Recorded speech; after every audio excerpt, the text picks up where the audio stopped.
بسم الله الرحمن الرحیم۔ السلام علیکم ورحمۃ اللہ وبرکاتہ۔ امید ہے کہ آپ سب اللہ کے فضل و کرم سے خیر و عافیت سے ہوں گے اور ایمان کی بہترین حالتوں میں ہوں گے۔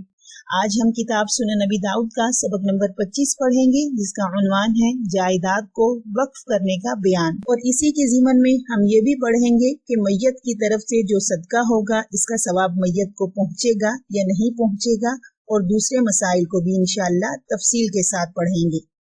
تو پہلے یہ باب دیکھیے، باب ما جاء فی الرجل یوقف الوقف، یعنی جائیداد کو وقف کرنے کا بیان۔ تو دیکھیے، وقف کی جو حقیقت ہے اس میں امام صاحب اور صاحبین کا اختلاف ہے۔ جو مسلک صاحبین کا ہے وہی ائمہ ثلاثہ کا ہے۔ وقف کے لغوی معنی جو ہوتے ہیں وہ حبس کے ہیں، اور امام ابو حنیفہ کے نزدیک شرعاً اس کی تعریف یہ ہے کہ اصل چیز کو اپنی ملکیت میں باقی رکھتے ہوئے اس کے منافع کو صدقہ کرنا کسی شخص یا کسی جماعت پر، خواہ فقراء ہوں یا اغنیاء ہوں۔ اور صاحبین کے نزدیک اس کی تعریف یہ ہے کہ کسی شخص کا اپنی کسی چیز کو مالک حقیقی یعنی اللہ تعالیٰ کی ملک میں ٹھہراتے ہوئے اس کی منفعت یعنی اس کا فائدہ جو اس کا منافع ہے اس کا صدقہ کرنا۔ امام صاحب کے نزدیک واقف کی ملکیت وقف کردہ چیز میں باقی رہتی ہے، اور صاحبین کے نزدیک وہ چیز مالک کی ملکیت سے خارج ہو جاتی ہے، نکل جاتی ہے۔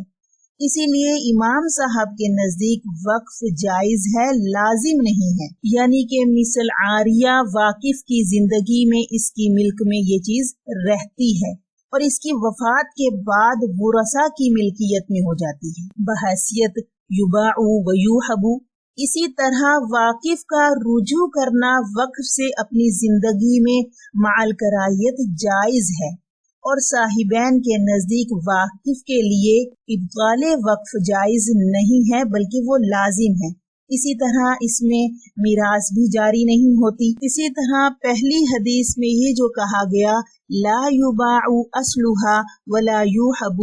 اس روایت میں بظاہر معلوم ہوتا ہے کہ یہ شروط جو ہے لا یباع وغیرہ یعنی حضرت عمر رضی اللہ تعالی عنہ کی جانب سے تھی، اور بعض روایات سے یہ معلوم ہوتا ہے کہ یہ شرط خود نبی کریم صلی اللہ علیہ وسلم نے حضرت عمر رضی اللہ تعالی عنہ کو فرمائی تھی۔ اسی طرح ان شرائط کا مرفوعاً ثابت ہونا ہی صحیح یعنی زیادہ صحیح ہے، کیونکہ رفع والی روایت جو ہے وہ اتم ہے۔ تو علماء کرام نے ان دونوں توجیحات کو جمع اس طرح کیا ہے کہ ممکن ہے کہ جس روایت میں یہ شرائط حضرت عمر رضی اللہ تعالی عنہ کی طرف منسوب ہیں وہ روایت بعد کی ہیں۔ اولاً نبی کریم صلی اللہ علیہ وسلم نے ہدایت فرمائی تھی، پھر حضرت عمر رضی اللہ تعالی عنہ نے آپ صلی اللہ علیہ وسلم کے حکم کی تعمیل میں وہ شرطیں لکھوائیں۔ غیر متأثل مالا، اب مال جمع کرنے والا نہ ہو، یعنی وقف کے مال کو اپنا راس المال نہ بنائے۔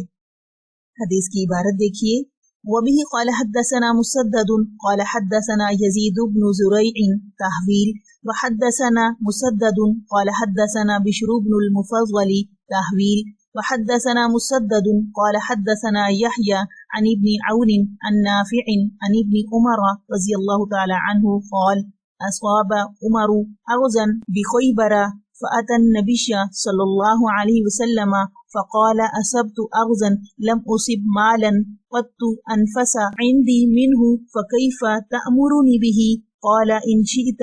حبست أصلها وتصدقت بها، فتصدق بها عمر أنه لا يباع أصلها ولا يوهب ولا يورث للفقراء والقربى والرقاب وفي سبيل الله وابن السبيل، وزاد عن بشر والضيف، ثم اتفقوا لا جناح على من وليها أن يأكل منها بالمعروف ويطعم صديق غير متمول فيه، زاد عن بشر قال وقال محمد غیر متأثل مالا۔ حضرت ابن عمر رضی اللہ تعالی عنہ سے روایت ہے کہ ان کے والد حضرت عمر رضی اللہ تعالی عنہ کو خیبر میں ایک زمین ملی۔ وہ نبی کریم صلی اللہ علیہ وسلم کی خدمت میں حاضر ہوئے اور عرض کیا، یا رسول اللہ، مجھے ایک ایسی زمین ملی ہے جس سے بہتر مجھے کبھی نہیں ملی تھی۔ اس کے بارے میں آپ کا کیا حکم ہے، یعنی کیا میں اس سے صدقہ کروں؟ آپ صلی اللہ علیہ وسلم نے فرمایا اگر تو چاہے تو زمین کی ملکیت روک لے اور اس کے نفع کو صدقہ کر دے۔ بس حضرت عمر رضی اللہ تعالی عنہ نے اس کے نفع کو صدقہ کر دیا۔ اسی کا نام وقف ہے،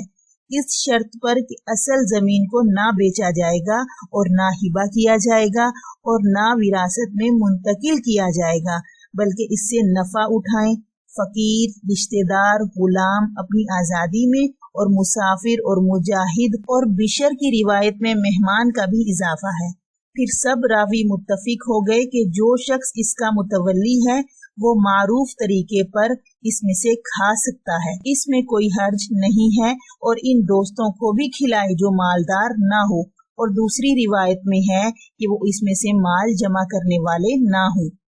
یہاں پر جو والقربہ کہا گیا تو قربہ سے مراد یا تو واقف کے اقارب ہیں یا پھر نبی کریم صلی اللہ علیہ وسلم کے اقارب ہیں۔ تو یہ دیکھیے یہ حدیث جو ہے یہ امام ابو حنیفہ کی روایت ہے، جس میں انہوں نے کہا کہ اصل چیز جو ہے وہ اپنی ملکیت میں باقی رکھتے ہوئے اس کے منافع کا صدقہ کرنا کسی شخص یا کسی جماعت پر، خواہ وہ فقراء ہوں، اغنیاء ہوں، یہ ان کی تعریف جو انہوں نے وقف بیان کی ہے اس پر ہے، یعنی کہ یہ حدیث جو ہے یہ امام ابو حنیفہ کی دلیل بن رہی ہے۔ اگلی حدیث دیکھیے، وبه قال حدثنا سليمان بن داود المهرشي قال حدثنا ابن وهب قال أخبرني الليث عن يحيى بن سعيد عن صدقة عمر بن الخطاب رضي الله تعالى عنه قال نسخها لي عبد الحميد بن عبد الله بن عمر بن الخطاب بسم الله الرحمن الرحيم هذا ما كتب عبد الله عمر في سمغ فقص من خبره نحو حديث نافع قال غير متأثل مالا فما عفى عنه من ثمره فهو للسائل والمحروم قال وساق القصة قال وإن شاء ولي سمغ اشترى من ثمره رقيقا لعمله وكتب مؤيقيب وشهد عبد الله بن الأركم بسم الله الرحمن الرحيم هذا ما أوصى به عبد الله عمر أمير المؤمنين إن حدث به حدث أن سمغا وسرمة بن الأكوع والعبد الذي فيه والمئة سهم التي بخيبر ورقيقه الذي فيه والمئة التي أطعمه محمد بالبادي تليه حفصة ما عاشت ثم يليه ذو الرأي من أهلها أن لا يباع ولا يشترى ينفقه حيث رأى من السائل والمحروم وذوي القربى ولا حرج على من وليه إن أكل أو اشترى رقيقا منه۔ حضرت یحییٰ بن سعید رضی اللہ تعالی عنہ سے روایت ہے کہ مجھے عبد الحمید نے حضرت عمر رضی اللہ تعالی عنہ کے صدقے کی کتاب کی نقل کر کے دی، جو کہ بیٹے ہیں عبداللہ بن عمر بن خطاب رضی اللہ تعالی عنہ کے، کہ یہ وہ کتاب ہے جو اللہ کے بندے عمر نے سمغ کے متعلق تحریر کی۔ حضرت عمر کے وقف کردہ باغ یا زمین کا نام سمغ تھا۔ پھر راوی نے اس حدیث کو اسی طرح روایت کیا جس طرح حدیث میں نافع نے بیان کیا ہے، یعنی نہ مال جوڑنے والے ہوں اس سے، جو پھل اس سے گریں وہ فقیروں کے ہیں۔ اس کے بعد قصے کو بیان کیا اور یہ بھی کہا کہ اگر سمغ کا متولی چاہے تو اس کے پھلوں کے بدلے میں کام کے واسطے کوئی غلام خرید لے، یعنی باغ کی رکھوالی اور اس کے دوسرے کام انجام دینے کے لیے، اور اس کو لکھا معیقیب نے اور گواہی دی اس پر عبداللہ بن ارکم نے کہ شروع اللہ کا نام لے کر جو بڑا مہربان اور نہایت رحم والا ہے۔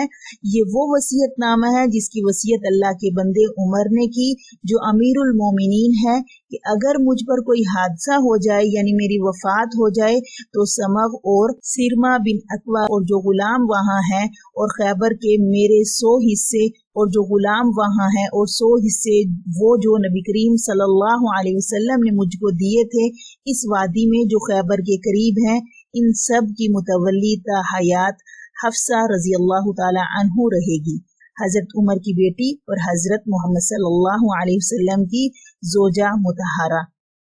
پھر اس کے بعد وہ شخص جو صاحب رائے ہو اس کے خاندان والوں میں سے اس شرط پر کہ یہ مال نہ بیچا جائے اور نہ خریدا جائے، بلکہ اس کو جہاں مناسب سمجھے فقیروں اور ناداروں اور عزیزوں میں اس کو صرف کر دے، اور جو شخص اس کا متولی ہو اس کے لیے کوئی حرج نہیں ہے کہ وہ اس میں سے کھائے یا کھلائے، اور یہ کہ اس کی آمدنی سے اس کی حفاظت اور خدمت کے لیے کوئی غلام خریدے۔ تو دیکھیے یہاں پر فرمایا ھذا ما کتب عبد اللہ عمر رضی اللہ تعالی عنہ سمغن۔ اب یہاں پر سمغن کا جو ذکر ہے وہ سمغن کی زمین کے بارے میں تحریر لکھی تھی حضرت عمر نے۔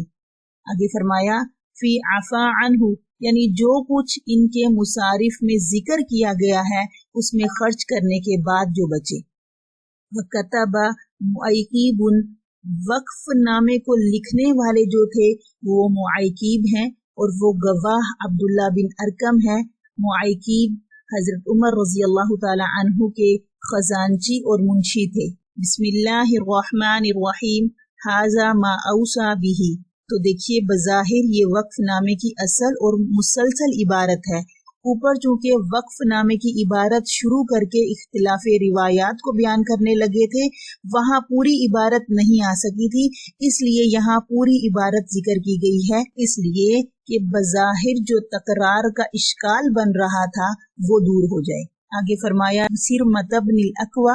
تو یہ بھی سمک کی طرح زمین کا نام ہے۔ والمئۃ التی اطعمہ محمد صلی اللہ علیہ وسلم، اور وہ 100 حصے ان کو بھی وقف میں شامل کر رہے ہیں جو مجھ کو یعنی عمر رضی اللہ تعالی عنہ کو نبی کریم صلی اللہ علیہ وسلم نے عطا کیے تھے وادی میں۔ اور وادی سے مراد یہاں پر وادی قرا ہے جو مدینہ اور تبوک کے درمیان واقع ہے۔